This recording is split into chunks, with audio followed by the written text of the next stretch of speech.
You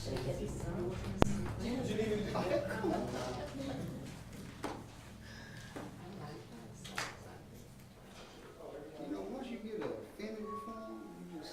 That's just what you do. You told me I'm supposed to be trying.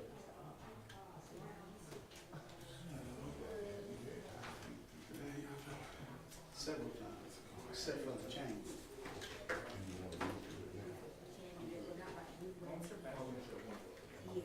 Branson.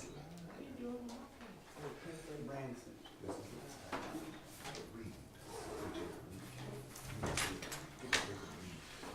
Because we going somewhere in Fairfax. We not where we may not be where we want to be. We are a long way from where we were. Yes, we are. I saw you started video. We're going somewhere. We is going somewhere in Fairfax. I promise you. I tell I people all tried the to just, time. I texted him and get an answer there. Once you see the mindset of people, So if he's not, they're gonna go in. someone gonna come So along, he has someone it, is gonna say, Put the people in the story. That's how I've been So I told successful. him to send us a schedule. Is I spend most of my time putting people in the story. that's right, that's right, Legacy media focuses on putting us on the ground, exactly. but we put ourselves in the story. And I told him, I said, we should be able to control the now. And we do. I'm Jabbar Barnes, the editor of CUBS. Okay, Nice all to meet you. right, nice to meet you. Okay, Mr. Brown, how you feeling? Feel great. Good. I like your socks. Y'all great. Now we just You happy. know, I guess I want them to introduce themselves. Me, Fred Corbin, and just chill.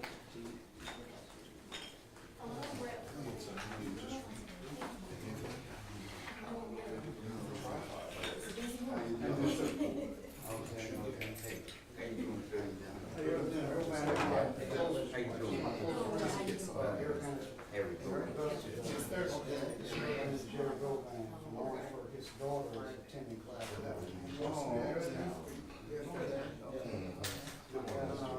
Pleasure to meet you. Thank you. Community improvement organization. You look shy. He's going to be hosting, Big Steel is going to host the truck training also.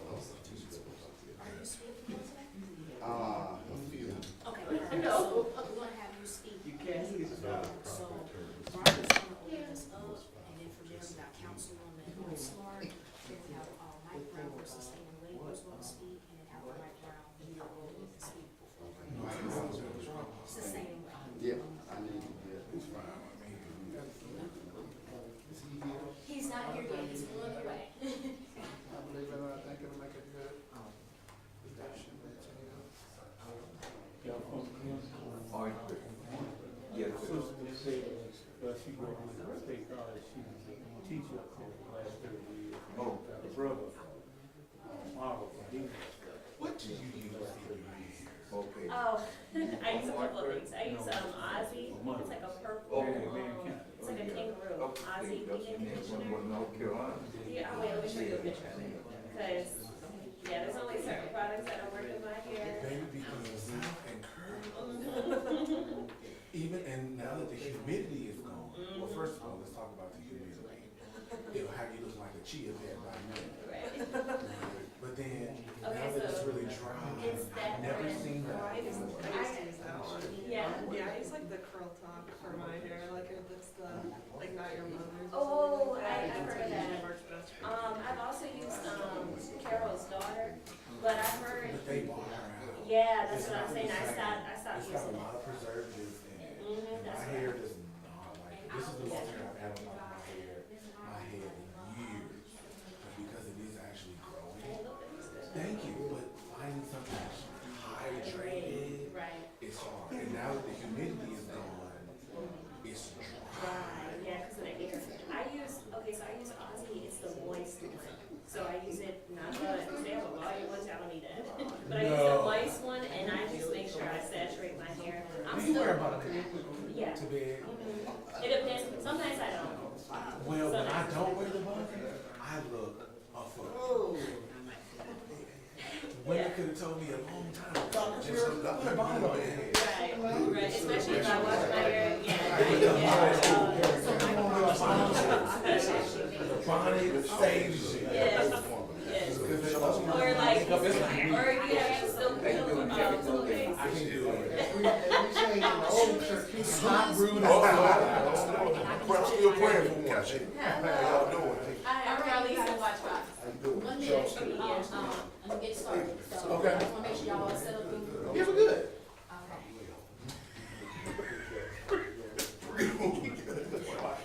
Listen, you already know on Sunday's meeting, I got a lot to say.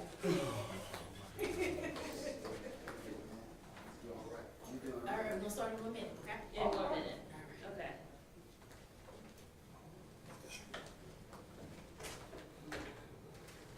Well, we gotta get this daughter over to see you. Oh, absolutely. And you gotta appreciate it, you gotta forgive him. He, bumped his head and played some finger. Oh, okay. He didn't have to do it. But you know, cues run the world. I tell you what, that's okay, most of my family are kids. Yeah, I'm just Most of my family are kids. Brother Doban here is, we're waiting on Mike Brown, right? Yeah, that's a big deal. Harry here also runs a radio station, he's president of the Republican Party. I'm not the executive director, he's the president of the organization. And we were trying to revitalize the community, one of the older communities in Orange County. Private and close proximity to South Carolina State Craft University. But this is where all your, this is the community, everybody who is somebody. Ain't that right? You're correct. Yeah, my sister been up here for the last 30 years. She gonna talk at our state. How y'all ladies doing? Good, how are And you? you're with, I'm Marlies Pimentel with Watchbox, I'm a okay, reporter. that's where I've seen your picture. Yeah.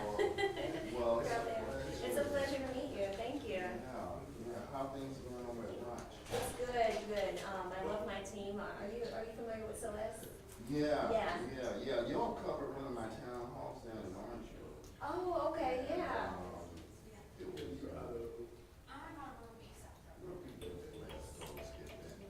but, we did the one I on the didn't get a road chance to down. get down there for homecoming. That's right. Yeah. A couple weeks. Y'all also same teams. Those kids was acting out.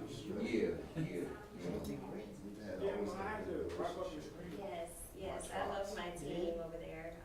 You know, management's great. We really help you out to find growth and, you know, building skill sets. So Yeah, that's yes, where sir, I'm at. good. I'm gonna, reference some things. Going into comments, November. Yes, sir. Yes, sir. that, you might find interesting. Time change over the weekend. I too. asked for. Yeah, that's great. the DSS Saturday. To try to get a breakdown. First. Memorandums of counties that were impacted by the SNAP benefits and stuff, so they're supposedly, they sent me something, and, it's a website. I pulled the statistics from my county, Okay. but, it's just interesting, how this is impacting different areas of the state. Mhm. About over half the people that are being, Oh, no, we're good. I'm just keeping my team posted so that I know when they start. yeah, over half the people that are gonna be impacted by these cuts are gonna be those persons who are most vulnerable, birth to 10. You from Columbia? Right. No, I'm from Augusta. You from Augusta, you're correct. 54%. But I've been visiting Columbia a couple of times. I like it. Very nice. But what about the other people? They don't report. Are you from the city? We tend No, I'm from to, Marion County. Marion? it's like we're getting to this, to the point of this country, which we are putting so much focus on. Killing the baby Urban, daughter. urban Oh, okay. assistance or aid that, I'm talking about this So, how far would Marion be from Columbia? Like 2 hours. What? 2 hours? 60% of That's a good little skip in a house. Just time to get you a good nap in. Ah, yes, sir. I used to be out, but I thought I'd grab with it this morning because I used to be out. I do landscaping. Okay. Season time, going from one cleaning time. Well, man, you know, my lawn guy comes to my home, year round. Well, that's what I'm talking about. Yeah, well, we were having this discussion, a lot of people don't get their lawns done year round, but still, I like to see mine, it's just like, when I was playing to them, it's just like a house. If you don't have that lawn edge, if you don't have your tag lines and all the manicure, it just makes your lawn look different, so I like to keep. I was there with the edge. state newspaper, I don't know if you met. I don't have a tree in my yard, but You know what, have a tree in my yard, and my neighbor really likes it. saw you with And the I'm gonna tell back, you why I say they really, and I really thought like you it. all two were together. Always Yeah. continuously sharing their leaves with me. So that's kind of where we are, and I think we need to have that discussion. Did y'all ever do the press conference yesterday? Yeah, I was at the press conference yesterday. Yeah. I was in a principal for a day, so I didn't make it up, but I'm just curious as to how it went, and any kind of questions.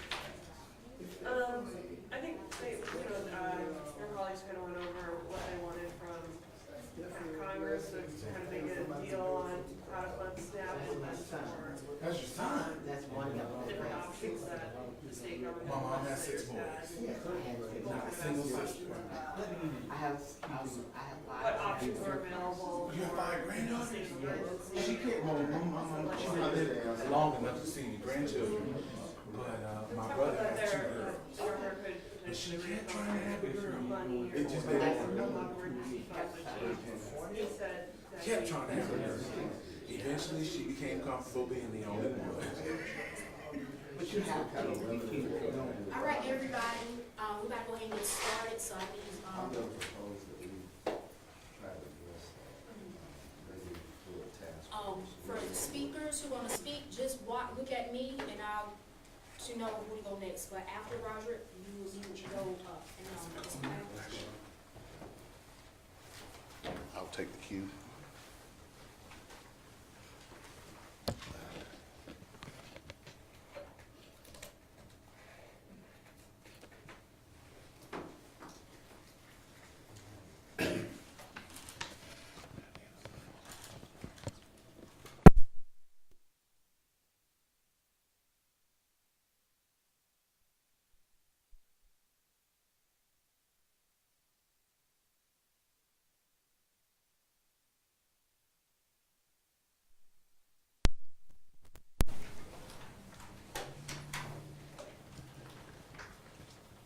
Good morning. We want to thank everyone for your presence here today for this press conference. We most definitely want to thank the press for taking your time out of your schedules to come and be a part of this press conference this morning. To all of you, we say thank you again for coming as we prepare to share concerns around the SNAP benefits and the crises that we are facing in our state as well as in our country. We have several individuals that will come and share with you, and at this time, with no further ado, we're going to ask if those individuals would come.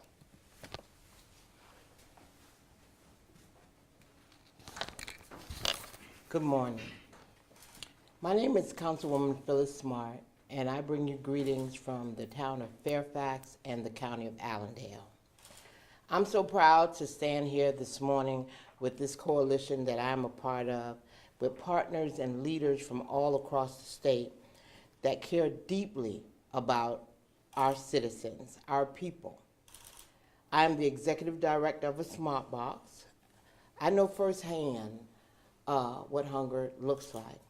I literally have dealt with hunger in Allendale County, which is the poorest county in South Carolina. We rank 46 out of 46 for high poverty and low education. And we are considered a food desert.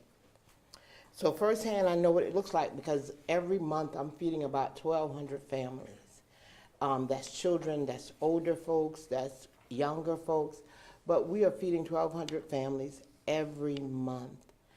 And so we know what it's going to begin to look like when SNAP is cut on November 1st. Because what has been happening in our county now is that people have been coming and they're in need of food.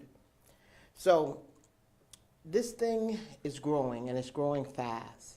And it will grow faster after they realize that they will no longer have the SNAP benefits. I'm asking you all to really take a strong look at what is happening. On the other day, I got a call from our superintendent of schools, and she said, Phyllis, what are we going to do for our children? And I told her, I said, we're going to have to do what used to be done before. We have to become that village again.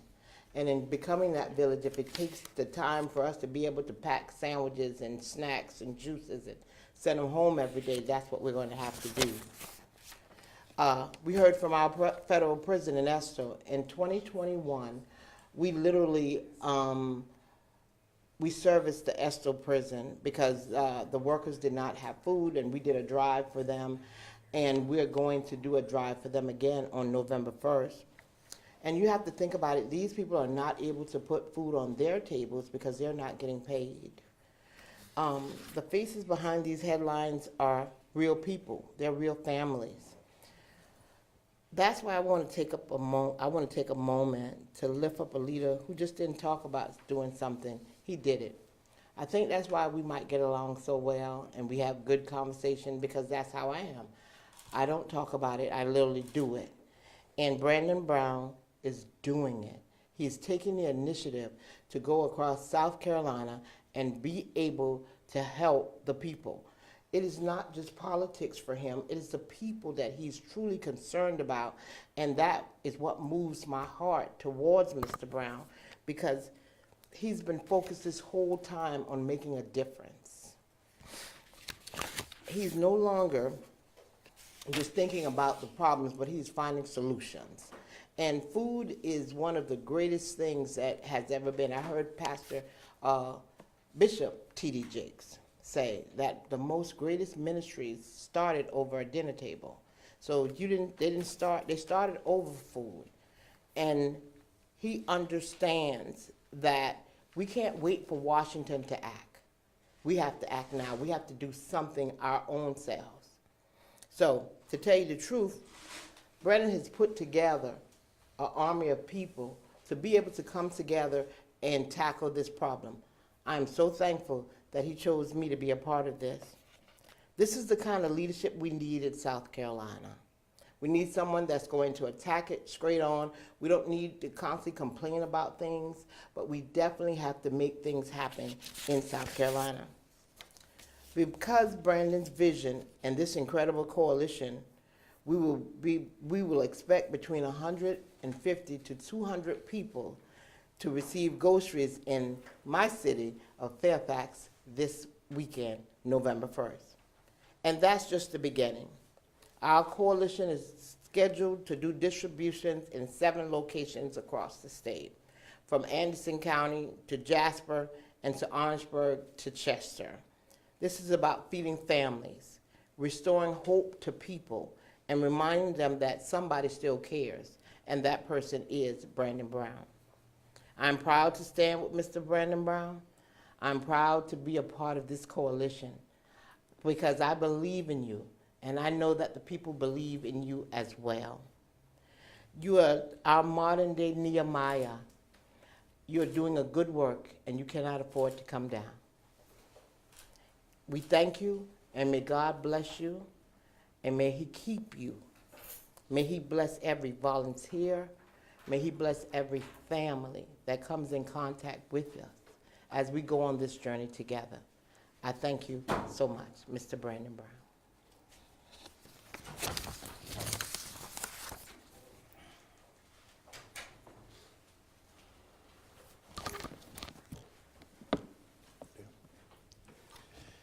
My name is Reverend Charles D. Curitan. I am the proud senior pastor of the Friendship Baptist Church, where we love God, live God's word and love God's people. And I am excited to be a part of this partnership with Brother Brandon Brown and his team. We know this is some very trying times that we're in right now with the SNAP benefits being frozen for November. But I'm reminded of the great Samuel DeWitt Proctor. He says, every crisis deserves a response. And we could sit here and not do anything, but like the young lady just said, Brother Brandon Brown and his team are making it happen. I sit on the advisory board with the Harvest Hope, and the shelves are empty. So we have to be able to make a difference and make change happen today. It's not time to wait. It's time for us to make a difference right now. I'm reminded of a quote, I believe was coined by Theodore Roosevelt. John Maxwell used it. He said, nobody cares how much you know until they know how much you care. And as the leadership, as the laity, as well, we need to come together and make a difference in this community and this country. And I'm excited to see what God is going to do in us and through us as we come together and work together to make a difference. Thank you.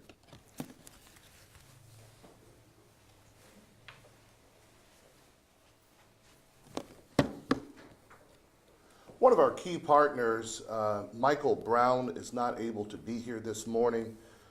With that being said, I do have a written statement from him that I would like to share at this time. Good morning, everyone. I'm Mike Brown, Executive Director of Sustaining Way. I'm sorry I couldn't be there this morning. With honor and excited to join this incredible coalition that Brandon Brown has brought together to serve the families of South Carolina. At Sustaining Way, we believe in creating sustainability, caring, and an equality community. And that starts with making sure every family has access to healthy food and hope. Together from our farmers, nonprofits, and faith partners, we're not just responding to a crisis, we're building a community that takes care of its own. Our trucks are delivering fresh produce and groceries and essentials to each location outlined in Mr. Brown's initiative. These trucks will have enough food to feed roughly 150 families at each location. We have the capacity to do more, and we want to do more, but donations are needed and can be made to Sustaining Way at sustainingway.org. Each truckload cost is roughly $3,000. We're proud to stand with Brandon and with all of you in this vital effort.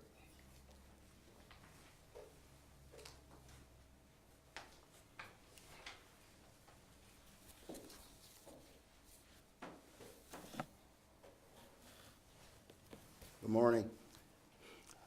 As I begin my remarks today, I like to simply open and close with two pertinent quotes by a former president and visionary that came to office during a similar time of unprecedented change in our country and the world. And for those who don't know me, I'm State Representative Jerry Govan. I represent Lexington, Calhoun, and Orangeburg counties in House District 93 in the South Carolina General Assembly.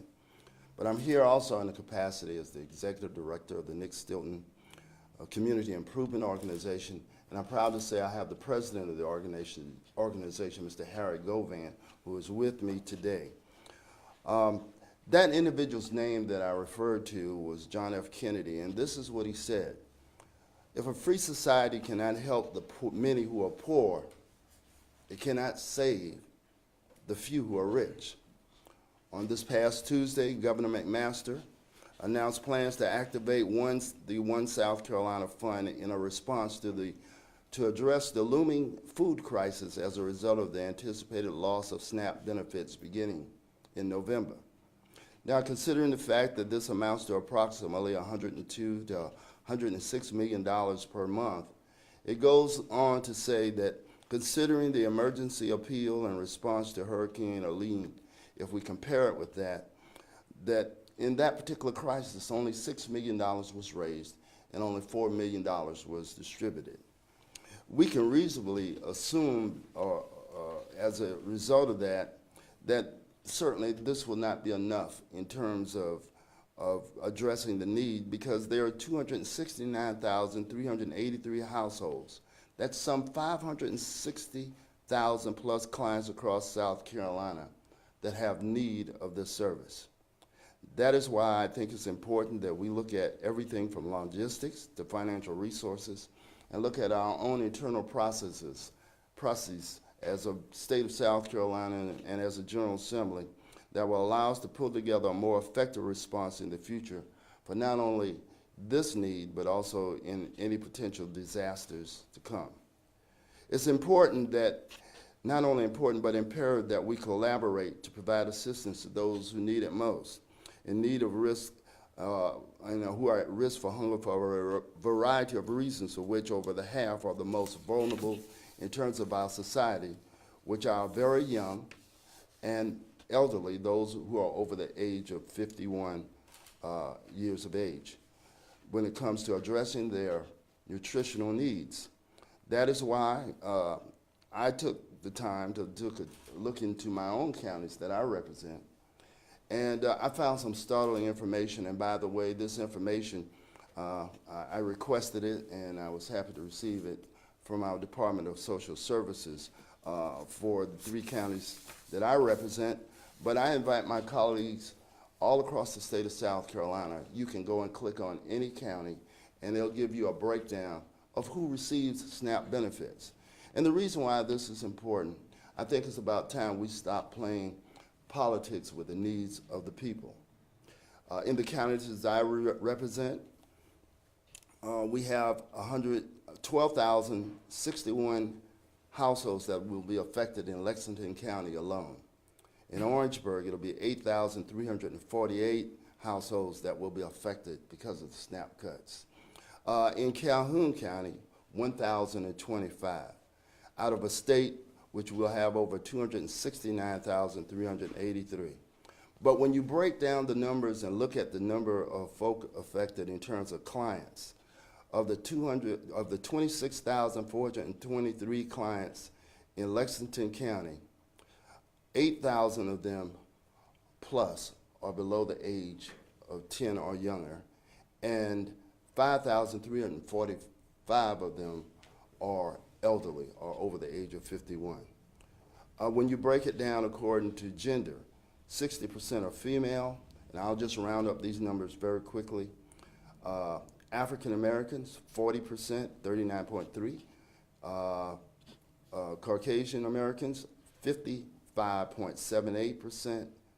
Hispanics, 10.64%, and with the average benefit being $406.54.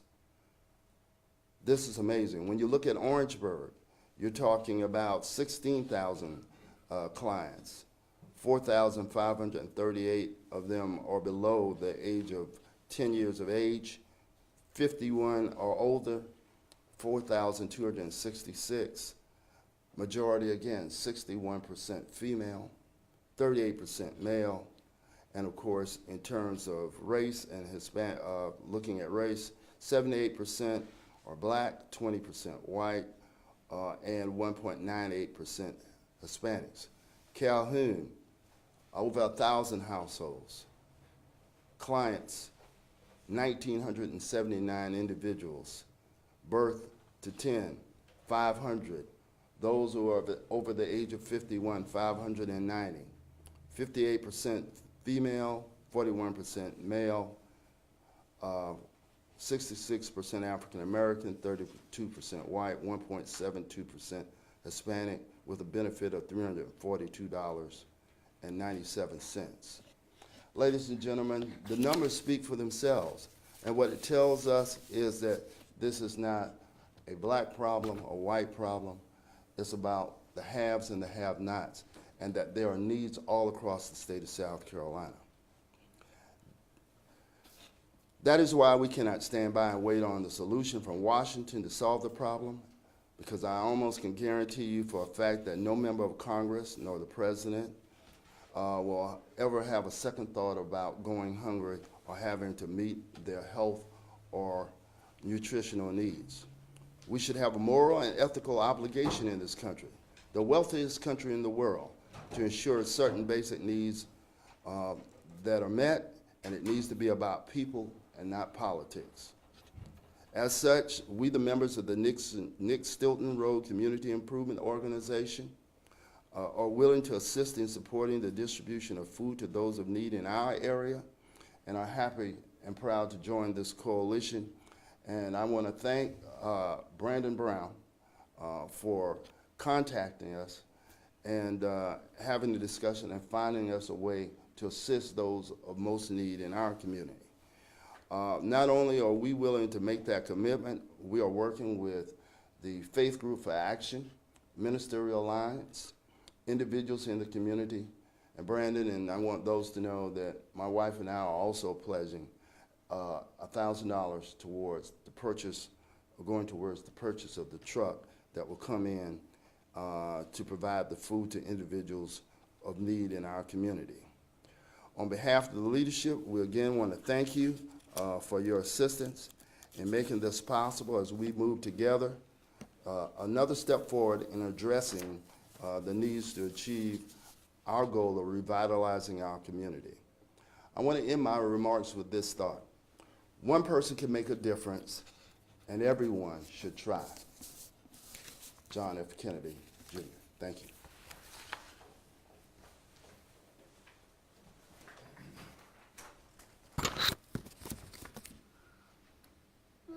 Good morning. I want to thank Representative Jerry Govan, Councilwoman Smart, Pastor Curitan, Pastor Cummings, Brother Anderson, and President Govan. We know that South Carolinians are hurting. We see the crisis that has arisen with the SNAP benefits being cut in our state. And it reminds me of Miss Patterson in Fairfax, who is directly affected by this. Has full-time job, part-time job, but still it's not enough, depending on these benefits to help secure food and resources. I think about Patricia in Aiken, more than half a century of working, 56 years, now living on Social Security and SNAP, and still taking small gigs because the bill won't wait. These are people that play by the rules, believe in the system, and still got left behind. We call them the working poor, not because they opt out, but because they opt in. People who are making contributions and people who deserve dignity. We have to stand up and look at the facts. Last year, SNAP reached over 41.7 million people each month. That represents about 12.3% of the U.S. residents in our state. And we believe here in South Carolina that 260,000 people, in essence, will not have access to quality nutrition and food. Our households that deserve benefits deserve better than what Governor Masters has said. One SC fund is just a stepping stone, but it doesn't solve the problem that the federal government should be addressing for our citizens. Senator Lindsey Graham has offered his congressional pay and not to be paid, but that's not enough. And what we see is that political hypocrisy is not the answer. This amounts to an arson, setting a house on fire, then turning to a victim with a cup of water. Lindsey, you started this fire, and we call on you to step up and put it out. In this shutdown of the federal government, Senator, that's your job. That's why I am starting Saturday as we move from words to action. we move to call on our citizens to step up and help people. People do not deserve to go to bed hungry. And we, as people with compassion, are stepping up with action.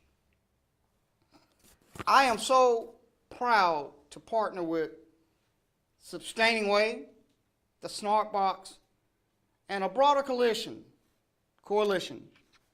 to help the citizens of South Carolina gain access to food for their benefit. We must work together to establish dignity and to work to help South Carolinians. And that is why we're gathered here today. It's not about politics, but it's about action. It's not about putting political parties first, but it's about putting South Carolinians first. And as we work together over the next week to deliver over 100,000 pounds of food to citizens across our state, we know that we're working hard to demonstrate that we care and we have compassion for people. Where we are today in this chaos is showing and demonstrating that we understand that people come first and people are humans. And people that are humans deserve representation that actually cares about their interests. So I'm asking you to join me today to help support South Carolinians. Each truck costs about $3,000. And sustainableway.org is willing to partner with us to ensure South Carolinians get good food. And so I'm asking you to join this movement to help us make sure South Carolinians do not go without food. I thank each and every one of you. I ask you stand with us as we protect citizens, and I ask you stand with us as we put South Carolinians first and we move forward. Again, thank you. I am Brandon Brown, your candidate for United States Senate, and I want to say God bless each and every one of you. Now we'll take questions from the press. Okay, I could, so this is, we're looking at $100 million shortfall for SNAP benefits in South Carolina alone, over $100 million. What do you think the role, kind of with this coalition, what do you think the role of private philanthropy or philanthropy is in addressing this problem? We know the church has always been in existence to help people. We know that organizations like the Smart Box and organizations pull together when people are in time of need. And I am compassionate about making sure people are not hungry. Children need to be fed, senior citizens need to have access. And so when government fails, we step up to the table. And that's why we're here today, because we're demonstrating by the unity of people collaborating that we want to do what's right for our citizens. And so that's why we're here today, to show the government that if you won't serve people but power, we're going to serve people. As a candidate, this kind of shutdown has kind of been, in some ways, about these healthcare subsidies for the Affordable Care Act, and Democrats have said they're holding out to negotiate some of these subsidies. People on November 1st, on Saturday, are also going to have to start enrolling in their healthcare plan if they're participating in that marketplace. How would you maybe go about negotiating that in this government shutdown to kind of make sure people are getting their SNAP benefits, but also maintaining lower healthcare? Well, we need to be clarified that the Republicans control the White House, they have the majority in the Senate, and they have the majority in the House. So this is not a Democratic shutdown, it's a Republican shutdown. The Republican Party has failed to represent working class citizens in South Carolina. And the message we have to send is the Democratic Party are for people. The Democrats are out here in the streets working to protect people, while the Republicans go off and hide, won't have town hall meetings, won't talk to people, and then suggest that it's a Democratic shutdown. Well, how do you have the majority of all the federal government and try to blame one party. And that's just not just. We believe that if the Republicans are serious, that they would come to the table. They are neglecting people's health care. People die because they don't get insulin. People die because they don't get their prescription drugs. And this is not a definition of what Democrats do. It's a definition of what the Republicans won't do. So I do not agree with this is a Democratic shutdown because the Democrats are working for people. And so I stand here today to say to Senator Graham, instead of staying in Washington, D.C. and coming down here to South Carolina and looking at your people, do something instead of blaming people. Stand up, Mr. Graham, and be a senator, but we know that won't happen because a man that abandoned his brother, John McCain, when Donald Trump talked bad about him, will not stand for people in South Carolina. This is a human issue. So, not necessarily a partisan issue. As Representative Govan just talked about, this is going to impact people that actually live in, even at the state level, in heavily, Republican dominated regions. When we look at the human aspect of this, and Councilwoman Smart was talking about how it's going to get real when benefits really do shut down. When you think about what this effort is going to do across some of the poorest places, what are some things that you're thinking about in the interim of how to sustain this movement, how to keep it going, and how to really unify people that are in vulnerable places that may not really know what's going on in Washington? I agree with Councilwoman Smart that we have communities that are underserved from an education perspective. We have to be working to put mechanisms in place to where people can get good training for good jobs.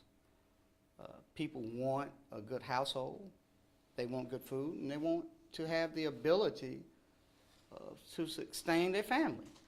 So we just can't look at it just from a food standpoint, but we got to look at it from an economic standpoint. And the economics is that we know in South Carolina that we are short almost 1,000 plumbers. We're short almost 2,000 electricians. We have to empower our people across South Carolina to get good training so they can get good jobs. A good job means you have the income to sustain your family. So we're at that situation now where our local government needs advocates that are going in and fighting for working class people. And we have to utilize the people like Representative Govan, who's fighting every day for South Carolinians. Councilwoman Smart, who is just not sitting down but standing up and saying if there's a deficiency, we're going to address it. And so that's what we have to do together. It's not just talk, but we have to put action into works. And that's what we're here to do today. Now, Mr. Brown, what do you think it's going to take to get the Republican legislature back into session to address these concerns and possibly end the shutdown? Well, there's an issue we don't want our brothers and sisters in the Republican Party just to come back to open up the government, but we want them to do a job. Working and discussing and negotiation is a critical point. The Speaker of the House has been a disgrace to the United States of America, only because he doesn't want the Epstein files to come out. That's why he won't sit a member of Congress. So is it really about people, or is it about trying to hide something? Right now we're in a crisis. People are hurting and struggling, and we need representation that's not afraid to tell the truth. And right now I'm calling on the Speaker of the United States House of Representatives to step up and seat this elected official to represent the district. I know a vote is scary, Mr. Speaker, but you have a job to do, and I'm calling on you to do your job.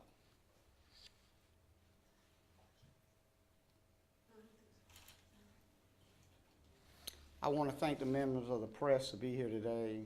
Really appreciate you coming out, covering this event. South Carolina is hurting, and we need help. And I need you to help us, help citizens get food, help citizens get nourishment, and help citizens get their medicine. I can't thank you enough. And I want to say to each South Carolinian and people across the nation, God bless you, keep you, and let us always lift up our troops. Thank you.